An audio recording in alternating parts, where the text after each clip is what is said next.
Hello friends, तो ये है जेड डायनेस्टी का सेकंड पार्ट। इसके पहले पार्ट का लिंक भी आपको डिस्क्रिप्शन में मिल जाएगा। तो चलिए शुरू करते हैं।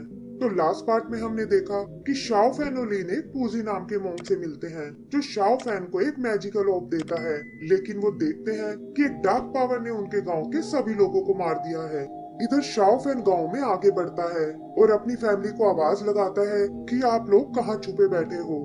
तभी उसकी नजर नीचे जाती है, जहाँ हर तरफ ब्लड फैला हुआ है, और वो देखता है कि कुछ मॉन्स्टर्स उसे पकड़ने की कोशिश कर रहे हैं।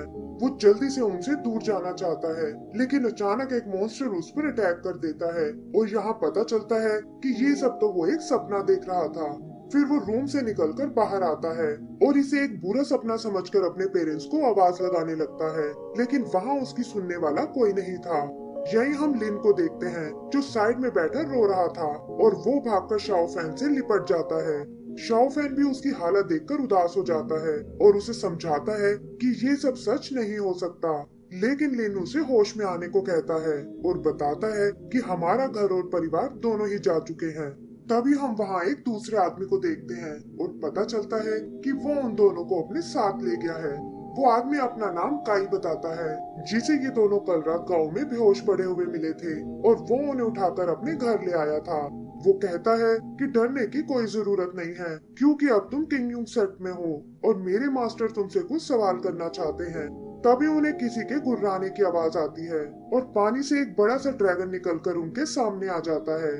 काई उन दोनों को पीछे की ओर खींचता है, लेकिन देखता है कि वो ड्रैगन बहुत गुस्से में है, और तब वो हाथ जोड़कर उसे ग्रीट करता है और बताता है कि इन्हें किंग डाओशुआन ने यहाँ बुलाया है। वो ड्रैगन एकदम से शाओ फैन के करीब आ जाता है और ऐसा लगता है जैसे वो उसे स्मेल कर रहा है।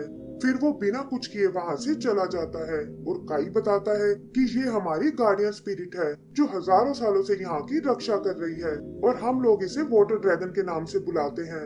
काई भी ड्रैगन के इस बर्ताव से हैरान होता है, लेकिन उन्हें विश्वास दिलाता है कि वाटर ड्रैगन उन्हें कोई नुकसान नहीं पहुंचाएगा।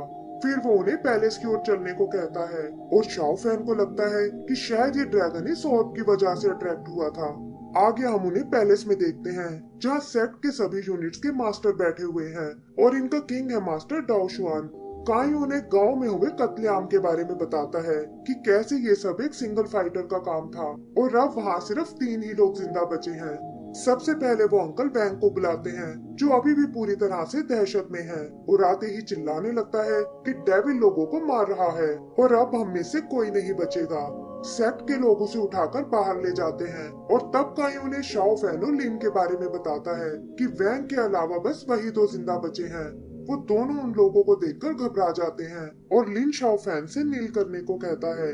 किंग उनसे पूरी बात बताने को कहता है और तब लिन उसे बताता है कि मैं तो उस रात घर में सो रहा था और जागने पर खुद को टेम्पल के करीब पाया। अब इसके बीच में क्या हुआ उसकी मुझे कोई इन्फॉर्मेशन नहीं है, और मैं बस इतना जानता हूँ कि उस डेविल ने हमारी पूरी फैमिली को मार डाला। फिर किंग शाओ फैन से अपनी बात बताने को कहता है, लेकिन शाओ फैन को पूजी का दिया हुआ अपना वादा याद आता है और वो उन्हें कुछ नहीं बताता। कैंगसोंग नाम के मास्टर को लगता है कि ये शायद उस घटना से डर गया है और वो काई से उन्हें बाहर ले जाने को बोलता है। यही हम डाजू पीक के मास्टर बुई को देखते हैं, जो कहता है कि हमारा सेक्ट हजारों साल पुराना है, लेकिन फिर भी हम एक छोटे से गांव को प्रोटेक्ट नहीं कर पाए, तो भला दूसरी मुसीबतों से कैसे लड़ेंगे।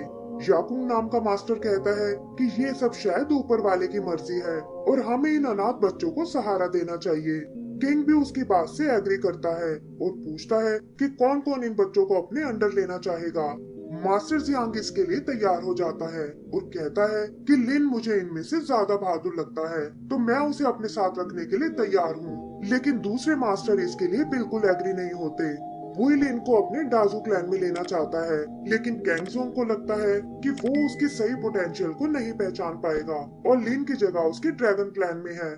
किंग भी उनकी बहस सुनकर परेशान हो जाता है और फैसला करता है कि लिन कैंगसोंग के साथ ड्रैगन क्लैन में जाएगा और बुई के साथ जाएगा शाओ फैन, और ये कहकर वो इस मीटिंग को खत्म कर देता है। बाहर हम शाओ फैन और लिन को देखते हैं, जहाँ शाओ फैन कहता है कि वो वापस अपने घर जाना चाहता है, लेकिन लिन उसे समझाता है कि अब हमारे पास कोई घर नहीं बचा। तभी वहाँ काई और कैंगजोंग आते हैं और काई लिन को बताता है कि आज से तुम इन्हीं के क्लैन में हो और अब तुम्हें इनके साथ जाना होगा। लिन उनसे शाओ फैन के बारे में पूछता है, लेकिन काई कहता है कि उसकी चिंता करने की कोई जरूरत नहीं है क्योंकि वो अब से मास्टर बुई के अंडर है। बुई उसे पाकर बिल्कुल खुश नहीं होता और यहाँ शाओ फैन डेरन नाम के आदमी से मिलता है जो खुद भी बुई के डाजू क्लैन से है, और वो शाओ फैन से कहता है कि मैं वहाँ पर तुम्हारा अच्छे से ध्यान रखूंगा। फिर लिन और शाओ फैन एक दूसरे से अलविदा लेते हैं और लिन उसे समझाता है कि अब से तुम्हें अपना ध्यान खुद ही रखना होगा। काई भी उन्हें अलग होते देखकर दुखी हो जाता है कि पता नहीं ये दोनों कैसे सरवाइव करेंगे, और तभी किंग उसे कहता है कि मेरे पास तुम्हारे लिए कॉन्फिडेंशियल काम है। आगे का सीन डाजू क्लैन का है, जहाँ वो एक छोटे से बच्चे को देखकर बहुत हैरान होते हैं और उसे बुली करने की कोशिश करते हैं। एक लड़का उसकी वुडन तलवार छीन लेता है और कहता है कि हिम्मत है तो इसे वापस लेकर दिखाओ। तभी एक लड़की वहां आकर उन्हें बहुत डांटती है कि तुम एक नए मेंबर के साथ ऐसे नहीं कर सकते, और वो एक एक करके उन सभी की कमियां गिनाने लगती है। पता चलता है कि ये मास्टर बुई की बेटी लिंजर है और इसीलिए सब उससे बहुत डरते हैं। तभी बुई अपनी वाइफ और डेरन के साथ वहां आता है और डेरन शाओ फैन का सबसे इंट्रोडक्शन कराता है कि ये सब तुम्हारे सीनियर्स हैं, लेकिन शाओ फैन इसमें कोई इंटरेस्ट नहीं दिखाता और उन लोगों से अपनी तलवार वापस छीन लेता है। फिर डेरन के कहने पर वो मास्टर और उसकी वाइफ को चाय सर्व करता है और लेडी मास्टर कहती है कि अब से ये क्लैन ही तुम्हारा नया घर है।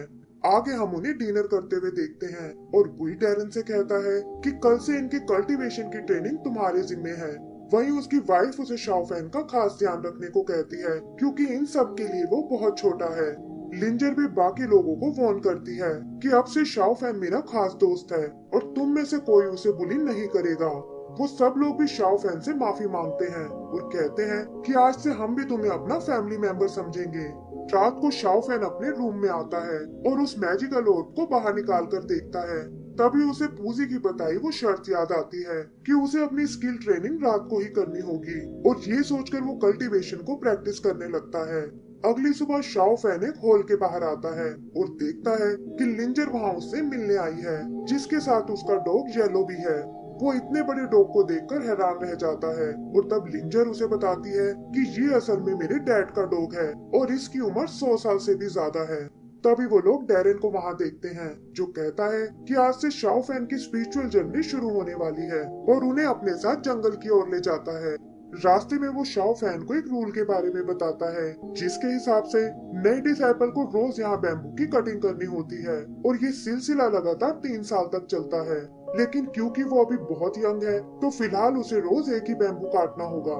इस पर शाओ फैन कहता है कि पहले भी मैं लकड़ियाँ काट चुका हूँ और इससे मुझे कोई प्रॉब्लम नहीं होगी, और ये सुनकर डेरन उसे कटर देता है। लिंजर भी अपनी स्किल्स का एक नमूना उसे दिखाती है और कहती है कि तुम भी ये आसानी से कर सकते हो। शाओ फैन भी जोश में एक बैम्बू ट्री को हिट करता है, लेकिन देखता है कि वो उसकी सोच से भी ज्यादा हार्ड है। डेरन और लिंजर भी ये देखकर हंसने लगते हैं और डेरन उसे बताता है कि ये हमारे क्लैन का ब्लैक नोटेड बैम्बू है और इसे काटने के लिए तुम्हें बहुत मेहनत करनी होगी। अगले दिन से शाओ फैन अपनी प्रैक्टिस करने लगता है और हम देखते हैं कि डेरन और लिंजर की मदद से उसने काफी इम्प्रूवमेंट कर ली है। फिर जल्दी ही वो बड़ा हो जाता है और लिंजर भी उसकी स्किल्स देखकर बहुत इम्प्रेस होती है, और इसी के साथ हमारा ये एपिसोड भी खत्म हो जाता है। तो दोस्तों, इसका अगला पार्ट देखने के लिए प्लीज हमारे